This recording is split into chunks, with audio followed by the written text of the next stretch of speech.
किस महान हस्ती ने दुनिया को इलेक्ट्रिसिटी से रोशन किया? Edison, Thomas Alva Edison. बिल्कुल सही ईशान।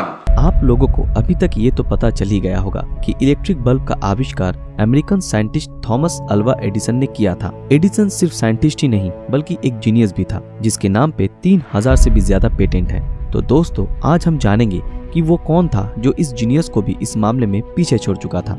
इसको जानने के लिए हमारे साथ वीडियो के अंत तक बने रहें। साल 1878 जब नॉर्थ अमेरिका के सारे साइंटिस्ट मिलकर एक बहुत ही महत्वपूर्ण खोज में जुटे थे कि कैसे इलेक्ट्रिसिटी को एक जगह से दूसरी जगह पर पहुंचाया जा सके, तभी एडिसन ने 100 से भी ज्यादा फेलियर के बाद आखिर इसका हल ढूंढ ही निकाला।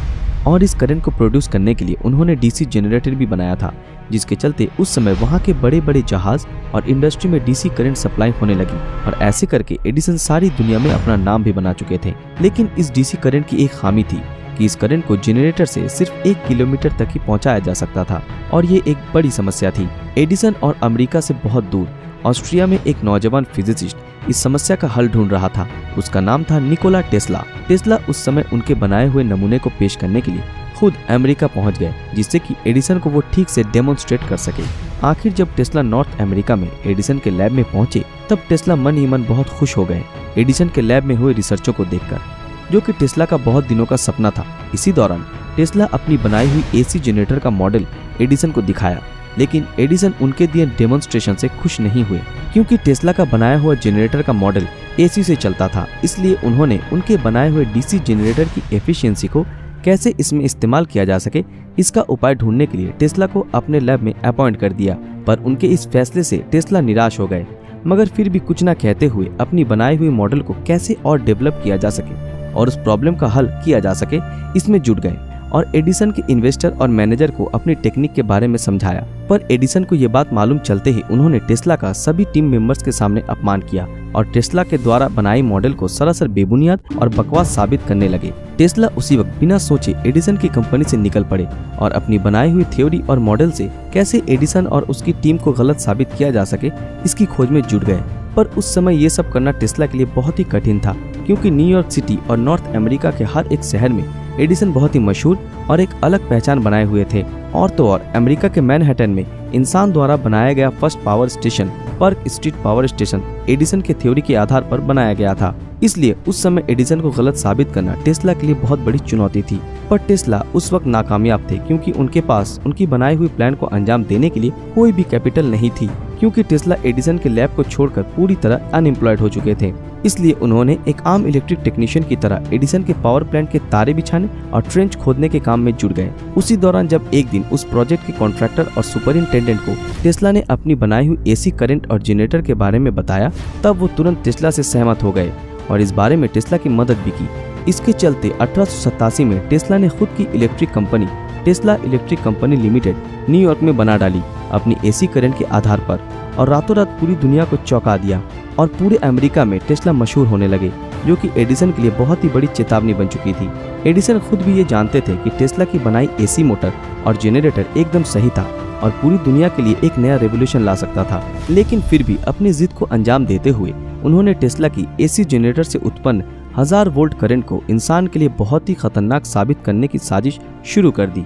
एसी करंट को गलत साबित करने के लिए बहुत सारे बेजुबान जानवरों के ऊपर इसका एक्सपेरिमेंट किया गया, और एडिसन इस बारे में इतने जज्बाती हो गए थे कि उन्होंने अमेरिका के ऑबर्न प्रिजन के कैदियों को एग्जीक्यूट करने के लिए इलेक्ट्रिक चेयर बनाकर उसमें टेस्ला की एसी करंट का इस्तेमाल किया, जिससे कि सारी दुनिया के सामने टेस्ला का मजाक उड़ाया जा सके। पर आखिर में वो नाकामयाब रहे, क्योंकि अमेरिका के सभी जीनियसों ने टेस्ला की बिना रुकावट और दिक्कत पहुंचाने वाली एसी करंट का समर्थन किया।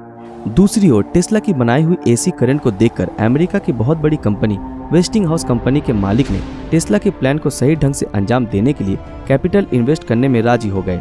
सब कुछ ठीक चल रहा था। अब टेस्ला इलेक्ट्रिक कंपनी मशहूर रेलवे कंपनी वेस्टिंगहाउस से जुड़कर और भी बड़ी हो गई थी। इसी वक्त नॉर्थ अमेरिका के सबसे मशहूर नायग्रा फॉल्स पावर कंपनी इसी खोज में जुटी थी कि कैसे नायग्रा फॉल्स में हर सेकंड में 225 क्यूबिक फीट गहराई में गिरने वाली पानी की शक्ति को इस्तेमाल करके ज्यादा इलेक्ट्रिक प्रोड्यूस किया जा सके, जिससे कि हर साल मिलियन टन कोयले की बचत की जा सकती है। तब उन्होंने एडिसन कंपनी के इन्वेस्टर जेपी मॉर्गन कंपनी को ये डील दिया। तब कंपनी के मालिक ने इस मामले में टेस्ला की बनाई हुई एसी करंट को ही ज्यादा बेहतर समझा। इसलिए एडिसन के डीसी जनरेटर और डीसी करंट को उन्होंने नायग्रा कमीशन में पेश नहीं किया और एडिसन कंपनी के साथ जुड़े सारे डील कैंसिल करके टेस्ला की बनाई हुई मॉडल को एक्सेप्ट किया। टेस्ला की बनाई हुई मॉडल में कोई भी कम्यूटेटर नहीं था जिसमें 2 फेजेस थे और जिसको चलाने में सिर्फ 1/5 हॉर्स पावर ही काफी था और टेस्ला की बनाई हुई मोटर में फ्रिक्शन ना होने से उसमें बड़ी आसानी से बिजली उत्पन्न हो सकती थी और इसके चलते टेस्ला ने नायग्रा कमीशन के चेयरमैन और इन्वेस्टरों को कैसे एसी करंट से उत्पन्न मैग्नेटिक फील्ड से मेटल बॉल जोर जोर से स्पिन करने लगता है इसका एक एक्सपेरिमेंट करके दिखाया और कैसे इस मैग्नेटिक फील्ड को फ्यूचर में एलिवेटर, डेंटल ड्रिल और भी कई इंपॉर्टेंट कामों में इस्तेमाल किया जा सकता है इसके बारे में भी बताया। मगर फिर भी एक कमी रह गई थी कि कैसे इस मैग्नेटिक फील्ड को एक जगह से दूसरी जगह ट्रांसमिट किया जा सके और फिर एक दिन टेस्ला ने एक साइकिल यात्री को जाते हुए देखकर इस समस्या का भी हल ढूंढ निकाला। जैसे कि एसी करंट वेव के जैसे फ्लो होता है, इसलिए अगर ये दोनों वेव की पिक के बीच का गैप हटा दिया जाए तो एसी करंट बहुत दूर तक फैल सकता है और जहां एडिसन का डीसी करंट सिर्फ हाफ माइल तक ही सीमित था। असल में टेस्ला आगे आने वाली इंसानी सभ्यता को रोशनी की अलग ही दिशा दिखाना चाहता था, जबकि एडिसन खुद की बनाई हुई डीसी मोटर और डीसी जनरेटर को ही अंजाम देना चाहते थे। लेकिन इसमें अभी भी दिक्कत रह गई थी। टेस्ला का एसी करंट 1000 वोल्ट होने के नाते इंसान के लिए बहुत ही खतरनाक हो सकता था, इसलिए उन्होंने यूरोपियन इंजीनियर द्वारा बनाए गए स्टेप डाउन ट्रांसफार्मर के बारे में एक जर्नल में पढ़ा। ट्रांसफार्मर एक ऐसी चीज है जिससे कि बड़ी आसानी से 1000 वोल्ट एसी करंट को सिर्फ 110 वोल्ट में ट्रांसफॉर्म करके बड़ी आसानी से इस्तेमाल किया जा सकता है और जो बिल्कुल खतरनाक नहीं है। पर इस ट्रांसफार्मर को एसी करंट में अंजाम देने के लिए टेस्ला को और भी ज्यादा कैपिटल की जरूरत हो पड़ी और ठीक उसी समय टेस्ला के इन्वेस्टर वेस्टिंगहाउस कंपनी के पास एक नोटिस आया हेनरी बाइलैबी कमीशन की तरफ से, जिन्होंने एडिसन द्वारा बनाए डीसी करंट थ्योरी को लीगली गलत साबित करने का दावा रखते हुए और उसकी जगह टेस्ला की एसी करंट को इस्तेमाल करने के लिए बहुत भारी रकम का जुर्माना लगाया और टेस्ला की एक्सपेरिमेंट और रिसर्च के लिए लाइसेंस फीस की रकम भी बहुत ज्यादा बढ़ गई थी, जिसको वेस्टिंगहाउस कंपनी को चुकाना पड़ा और इसके चलते टेस्ला के इन्वेस्टर वेस्टिंगहाउस कंपनी पूरी तरह बैंकरप्ट हो गई। जिसी दौरान टेस्ला की बनाई हुई मॉडल का और एसी करंट को ट्रांसफार्मर के जरिए ट्रांसफॉर्म करने के एक्सपेरिमेंट का खर्च उठाने में वो नाकामयाब रहे और टेस्ला ने खुद मायूस होकर अपनी रिसर्च को छोड़ दिया और पूरी तरह मानसिक बीमारी का शिकार हो गए, जिससे आज हम OCD यानी ऑब्सेसिव कंपल्सिव डिसऑर्डर के नाम से जानते हैं। इसी बीमारी के साथ टेस्ला कुछ सालों तक न्यूयॉर्क के एक होटल में रह रहे थे, जिस दरमियान 1943 में टेस्ला का देहांत हो गया और उस समय पूरी दुनिया के सामने एडिसन के डीसी करंट को इलेक्ट्रिक का इकलौता और जरूरतमंद घोषित किया जा रहा था। मगर उसके तकरीबन 1 सेंचुरी बाद अमेरिका के कुछ इंजीनियरों ने टेस्ला के बनाए हुए थ्योरी को आजमाया और एसी करंट को अंजाम दिया, जो आज भी हर रोज हम इस्तेमाल कर रहे हैं। तो दोस्तों, आखिर में जीत टेस्ला की ही हुई। इन दोनों जीनियसों के बीच की लड़ाई में टेस्ला पहले भी खुद को सटीक और विजेता साबित कर चुके थे, मगर उनकी बदकिस्मती उनको तभी भी दुनिया की नजरों में छुपा कर रखा। पर वो कहते हैं ना, सच आके नजर आ ही जाता है। आज के समय में टेस्ला को सभी जानते हैं, जिसकी बनाई हुई एसी करंट वर्तमान समय के लिए एक वरदान स्वरूप है और आज के समय में 99% इलेक्ट्रिसिटी एसी है। दोस्तों, आज के लिए बस इतना ही। आशा करते हैं आज की हमारी ये वीडियो आप लोगों को पसंद आई हो। अगर आप ऐसे ही और रोमांचक वीडियो देखना चाहते हो तो हमारे इस चैनल को सब्सक्राइब करके बेल आइकन ऑन कर दें, ताकि जब भी कोई नया वीडियो आए आप तक नोटिफिकेशन पहुंच जाए। अगर ये वीडियो आप लोगों को अच्छा लगा तो इस वीडियो को लाइक, कमेंट और ज्यादा से ज्यादा शेयर जरूर करें। तो मिलते हैं आपके साथ अगले वीडियो में, तब तक के लिए अलविदा।